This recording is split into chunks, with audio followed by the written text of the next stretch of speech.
Hello students, this is lecture number 3 on the topic market equilibrium. In the previous lectures, we have seen about change in demand curve. Now from this lecture, we will see what changes will be there in supply curve and demand is constant. अब अगर आपका demand constant है और supply में changes हैं, okay?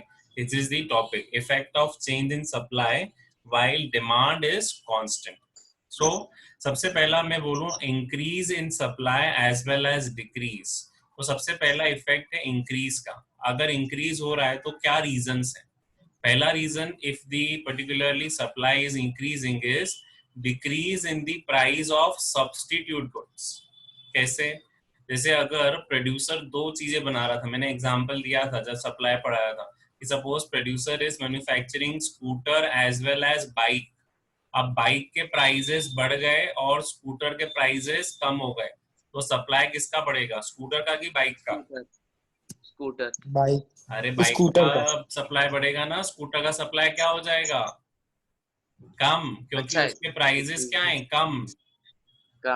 फिर दूसरा decrease in cost of production. जो कॉस्ट ऑफ प्रोडक्शन कम हुआ तो ultimately there will be increase in what? There will be increase in supply because more profit will be there. तो अब जब प्रॉफिट ज्यादा है, जब मोर प्रॉफिट इज देयर, तो सप्लाई भी क्या हो जाएगी? बढ़ जाएगी। फिर fall in taxes, taxes fall हुए तो अगेन क्या हो जाएगा? सप्लाई बढ़ जाएगी।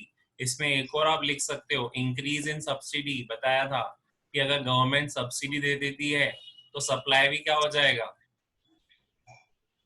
बढ़ जाएगा। और next is improvement in technology. हम लेटेस्ट टेक्नोलॉजी यूज करने आ गए तो अल्टीमेटली सप्लाई क्या हो जाएगा? वापस बढ़ जाएगा।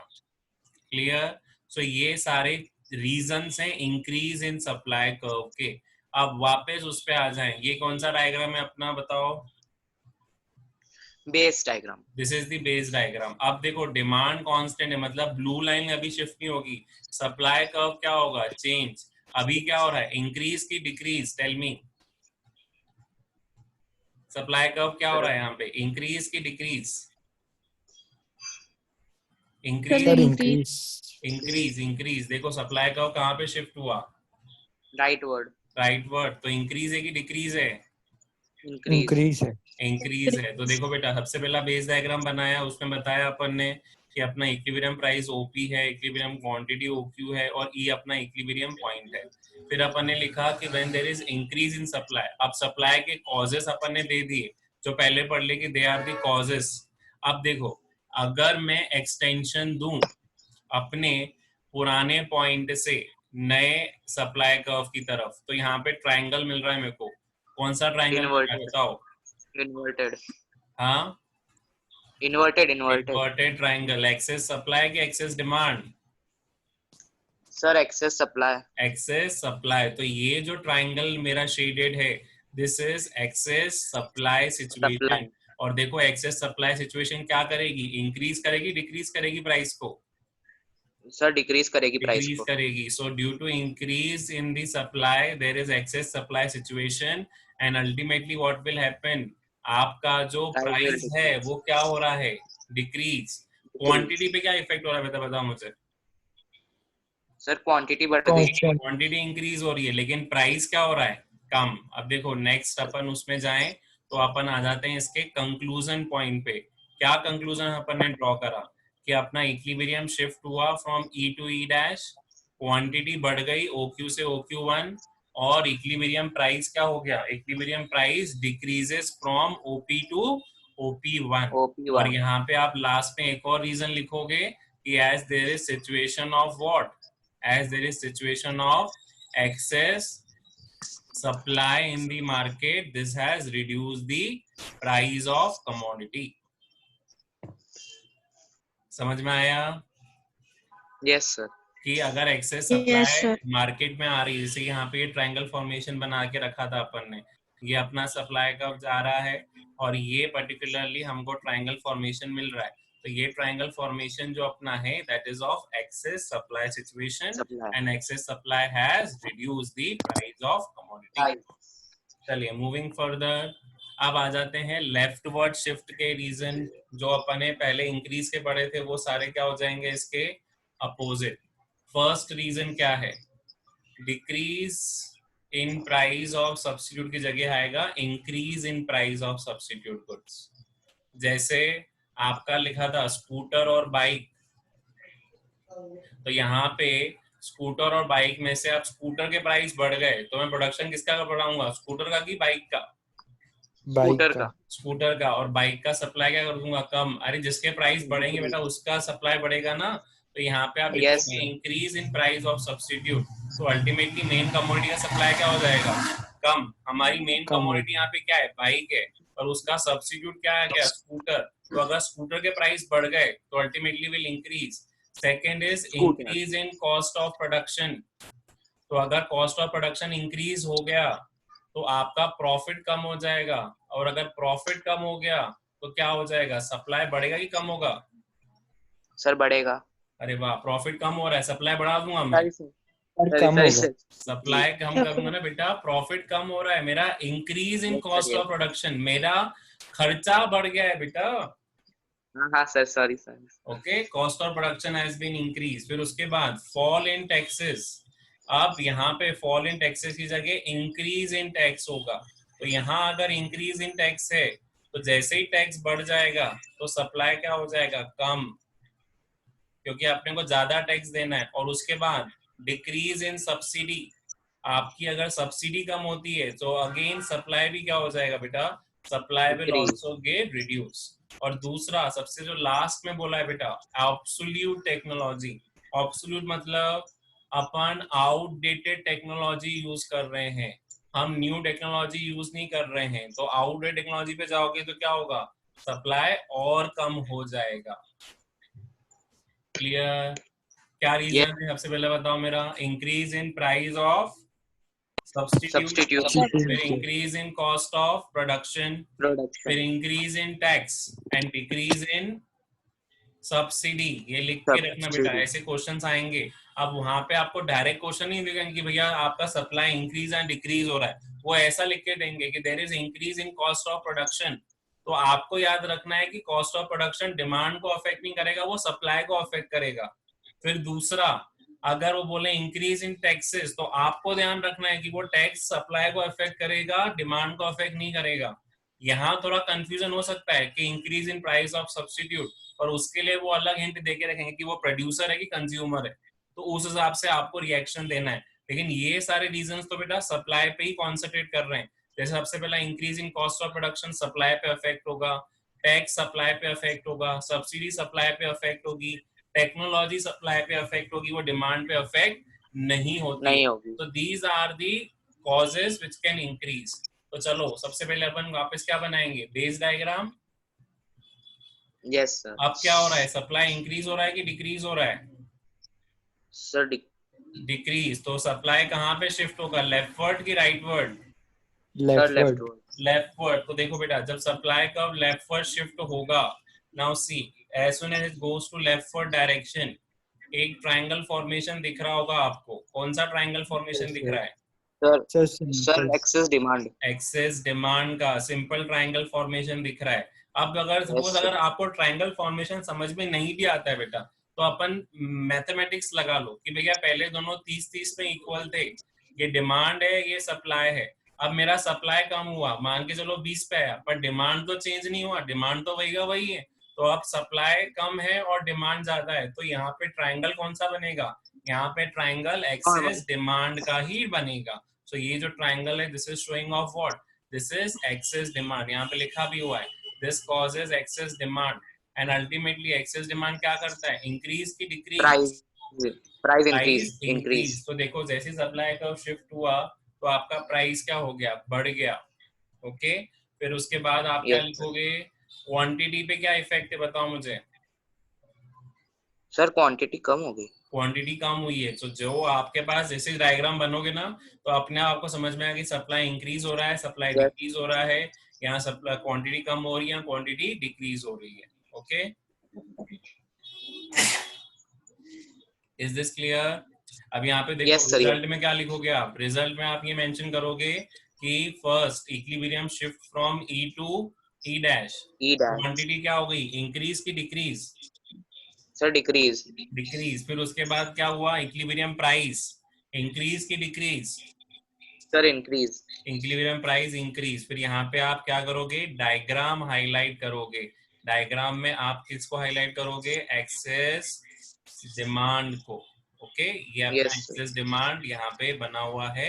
This is my triangle which is highlightation of excess demand position, and this excess demand has increases the price of commodity. तो लास्ट में आप लिखोगे कि as there is excess demand in the market, this has increased the price of commodity. Clear?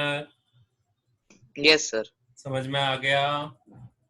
Yes sir. Yes sir. तो अभी अपन ने supply के दो पढ़ लिए बेटा। पहला है इंक्रीज इन सप्लाई, और दूसरा कौन सा पढ़ा अपन ने, decrease in supply. Decrease in supply. दोनों के डायग्राम आपके सामने इफेक्ट पे आ गए। एक और अपन Yes, कवर sir. कर लेते हैं कि अगर डिमांड का क्या होता है। जैसे अभी तो when supply decreases and demand remain constant, that is same कि आपका supply decrease हुआ, that is the same कि आपका excess demand create होगा, और excess demand always increases the price.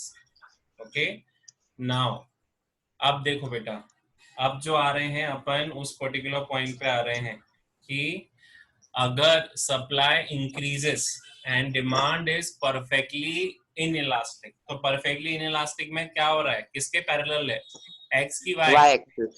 Y axis के पैरेलल है। पहले सप्लाई का पैरेलल था, अब देखो सप्लाई का अपनी पोजीशन पे, पर इस बार डिमांड का क्या हो जाएगा, पैरेलल टू वाई एक्सिस। अब यहाँ पे क्या बोल रहे हैं कि when demand curve is parallel to y-axis and constant and supply is increasing, तो जब supply increase होता है तो क्या होता है बेटा, राइटवर्ड शिफ्ट की The price leftward? decrease. Sir, rightward. तो देखो यहाँ पे राइटवर्ड शिफ्ट हुआ supply curve. Sir, price decrease होगा. ओके, प्राइस डिक्रीज हुआ। अब प्राइस डिक्रीज हो रहा है तो कौन सी सिचुएशन आएगी, एक्सेस डिमांड की excess supply? Sir, excess supply. Excess supply. अब देखो बेटा, एक्सेस सप्लाई जैसे ही आएगा तो यहाँ पे आप ट्रायंगल फॉर्मेशन जब बनाओगे तो ध्यान से बनाना। ये ट्रायंगल फॉर्मेशन अपन क्या करेंगे, पुराने वाले इक्विलिब्रियम से नए वाले सप्लाई कर्व को टच करवाएंगे। तो ये जो राइट ट्रायंगल मिल रहा है ये हमारा एक्सेस सप्लाई है, and excess supply always reduces the price. And quantity पे क्या इफेक्ट है बताओ मुझे? Sir, quantity increase. क्वांटिटी कहाँ इंक्रीज हुई है, क्वांटिटी सेम है ना, Constant है sir, कर्व क्या हो constant. गया, डिमांड का मैंने उस वक्त भी समझाया था कि कोई सा भी कर्व अगर पैरेलल टू वाई एक्सिस हो जाता है तो डिमांड में कोई भी चेंज नहीं होगा। So here also as you can see demand curve क्या चेंज हुआ, क्या डिमांड कर्व चेंज नहीं हुआ। इक्विलिब्रियम प्राइस हाँ डाउन हुआ ओपी से OP1, तो उसका रीजन आप कंक्लूजन में मेंशन करोगे और हाईलाइट कर कर आओगे कि as equilibrium price has reduced because of excess supply. Last में आप हमेशा ये मेंशन करना कि due to excess supply the price has reduced. Clear?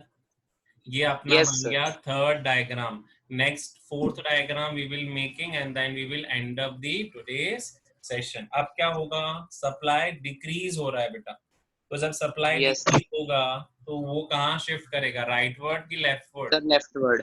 Sir leftward. जैसे और लेफ्टवर्ड शिफ्ट हुआ, अब अपना ट्रायंगल फॉर्मेशन बनाने की कोशिश करूं तो मैं अपने इक्विलिब्रियम से नए वाले सप्लाई कर्व को टच करता हूं, तो यहाँ पे कौन सा ट्रायंगल मिल रहा है मुझे, excess demand, excess supply? Sir excess demand. Excess demand, क्योंकि प्राइस क्या हो रहा है, प्राइस इज इंक्रीजिंग। तो प्राइस जब भी इंक्रीज होगा तो excess demand will always be there. Quantity पे क्या इफेक्ट है बेटा? कांस्टेंट है sir. Quantity is constant, quantity में कोई भी इफेक्ट नहीं है। तो आप अपने कंक्लूजन में ये मेंशन करोगे कि equilibrium changes from E to E dash, फिर उसके बाद price changes from OP to OP1 and quantity remains unchanged. तो ये क्वांटिटी में कोई भी इफेक्ट नहीं आया है। ओके सर एक क्वेश्चन था। हाँ बेटा बोलो। सर अगर प्राइस इंक्रीज की जगह डिक्रीज होता तो इंक्रीज की वजह डिक्रीज होगा तो वहां पे एक्सेस सप्लाई होगा ना। बता दो था, इसके पीछे वाला डायग्राम याद करो, जो इंक्रीज इन सप्लाई था तो वहां पे अपना सप्लाई का आगे गया था, और सप्लाई का आगे गया तो प्राइस क्या हो गया, फॉल हो गया। because excess supply is there in the market. चलो अच्छा एक ठीक ये है वाले केसेस भी कर ही लेते हैं, अपन ने 4 केसेस कर लिए, ये 5th और 6th केस भी आज खत्म कर लेते हैं, सो सप्लाई के केसेस भी खत्म हो जाएंगे। अब देखो यहाँ पे डिमांड का किसके पैरेलल है बताओ मुझे। Sir x axis. X axis के, और अभी क्या हो रहा है, इंक्रीज इन सप्लाई होगा फर्स्ट इसमें केस। तो जब सप्लाई कब इंक्रीज होगा तो आगे होगा कि बैकवर्ड शिफ्ट की rightward shift, right sir word right. Rightward shift. अब देखो जैसे ही वो राइटवर्ड शिफ्ट हुआ, अपन ने पहले ही बोला था कि अपन क्या करेंगे, ओल्ड इक्विलिब्रियम से नए वाले को टच करेंगे। अब देखो यहाँ पे ट्रायंगल फॉर्मेशन बन रहा है क्या, नो सर। क्योंकि दोनों इक्विलिब्रियम सेम लाइन पे आ गए। मैंने उस दिन भी बताया था यस कि सर, यस अगर सर। दो equilibrium point yes same line पे आ जाते हैं तो वहां पे ना एक्सेस डिमांड बनेगा ना एक्सेस सप्लाई।